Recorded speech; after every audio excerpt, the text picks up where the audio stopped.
j'espère que vous allez bien. On se retrouve aujourd'hui dans une nouvelle catégorie de vidéos. Donc il y aura en tout 3 vidéos dans cette catégorie là. Comme vous l'avez vu dans le titre, aujourd'hui je vais vous faire une checklist de concours. Comme la période des concours a déjà débuté depuis un moment et surtout on est à la période de la mode, j'ai décidé de vous faire des checklists pour ne rien oublier pour vos gros concours, que ce soit pour la mode, pour l'année prochaine, etc. etc. Le plus gros bien sûr c'est pour la mode parce que c'est un très gros concours sur plusieurs jours tout ça, donc il faut vraiment prévoir. C'est pour ça que j'ai décidé de sortir la checklist maintenant. Il y aura 3 vidéos, une vidéo sur le cavalier, une vidéo sur le cheval et une vidéo sur les autres, donc tout ce qui est pensage et petit plus à savoir. Donc voilà, je vous ai fait 3 vidéos, j'espère que ces 3 vidéos vont vous plaire. Ils vont tous passer tous les samedis, donc là pendant 3 samedis vous aurez les checklists. Et aujourd'hui on va commencer par la checklist du cavalier. Je voudrais juste vous dire avant, n'hésitez pas à regarder dans la barre d'infos, j'ai mis un petit format PDF, vous avez juste à cliquer dessus et vous aurez la liste directe de tout ce que j'ai déjà noté, comme ça au moins vous avez juste à checker après, faire un petit gribouillis ou juste surligner comme quoi vous l'avez mis dans votre valise. Ce sera beaucoup plus simple pour vous, ça vous évitera de recopier en même temps que ce que je dis. Non, la liste est déjà en barre d'infos, n'hésitez pas à aller la voir, n'hésitez pas aussi à vous abonner à la chaîne et à liker la vidéo si ce genre de vidéo vous plaît et si vous aimez les checklists. Donc c'est parti, on commence tout de suite.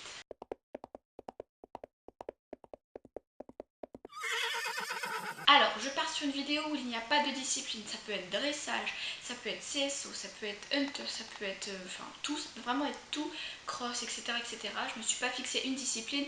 Je vous ai fait à peu près une checklist de ce que je pense qu'il y a le plus important à emmener en concours. Et comme ça au moins, même si vous faites du dressage ou saut, vous pouvez prendre cette liste, il n'y a aucun souci. D'abord pour commencer, il vous faudra un polo ou une chemise. Je vous conseille de les prendre blancs parce que on est en concours, donc c'est beaucoup plus classe de prendre du blanc. Donc soit polo si vous avez envie d'être plus confortable, ou chemise si vous avez envie d'être un petit peu plus classe.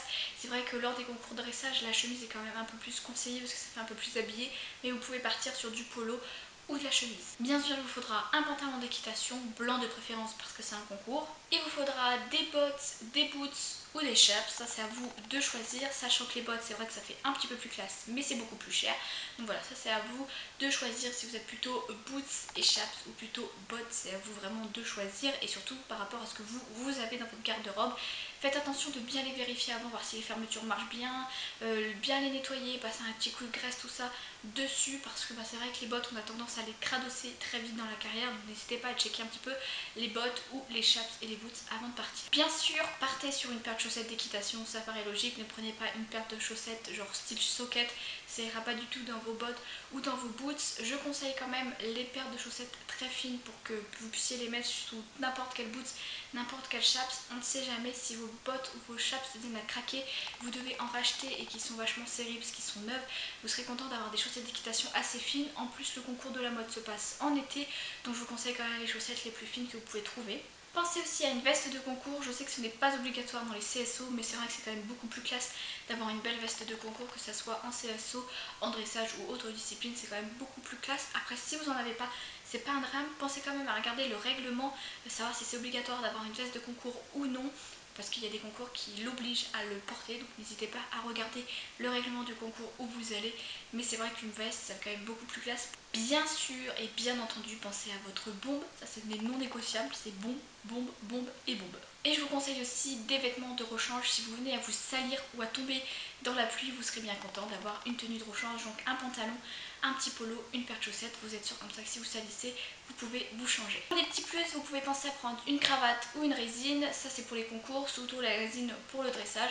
Ça c'est vraiment des petits plus que vous pouvez emporter si vous voulez que votre tenue elle soit vraiment parfaite. Pensez aussi à un porte-dossage si vous faites du cross ou si vous faites d'autres disciplines qui nécessitent un porte-dossard. Pensez aussi à votre stick et à votre cravache si jamais vous en utilisez. Vous pouvez prendre même les deux. Voilà, vous pouvez vous entraîner avec le stick pour la détente et ensuite prendre votre cravache.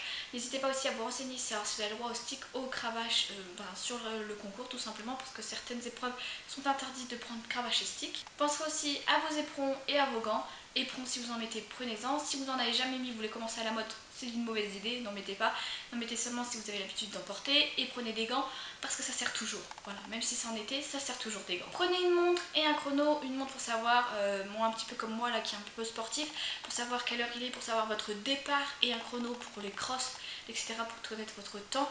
Une montre c'est très important parce qu'il n'y a pas l'heure partout, et si vous devez passer à une heure précise, vous devez être prêt à cette heure précise, donc pensez à prendre une montre. Et en dernier, pensez à prendre votre gilet de protection si vous en avez. C'est toujours mieux de le prendre parce que si par exemple vous chutez à un moment donné et vous vous sentez plus en sécurité avec, c'est quand même plus sympa de savoir qu'on l'a. Même si on ne l'utilisera pas, c'est quand même mieux de savoir qu'on l'a et qu'on peut l'utiliser à n'importe quel moment. Donc voilà pour cette première catégorie de la vidéo, donc c'est-à-dire du cavalier. Il y aura la prochaine fois le cheval et la prochaine fois tout ce qui est pansage et autres. N'hésitez pas à me dire dans les commentaires si vous voyez d'autres choses que j'aurais pu oublier. Je pense que j'ai à peu près pensé à tout, mais n'hésitez pas à me dire ça dans les commentaires. Je vous fais de très gros bisous et je vous dis à samedi pour la deuxième partie de cette vidéo.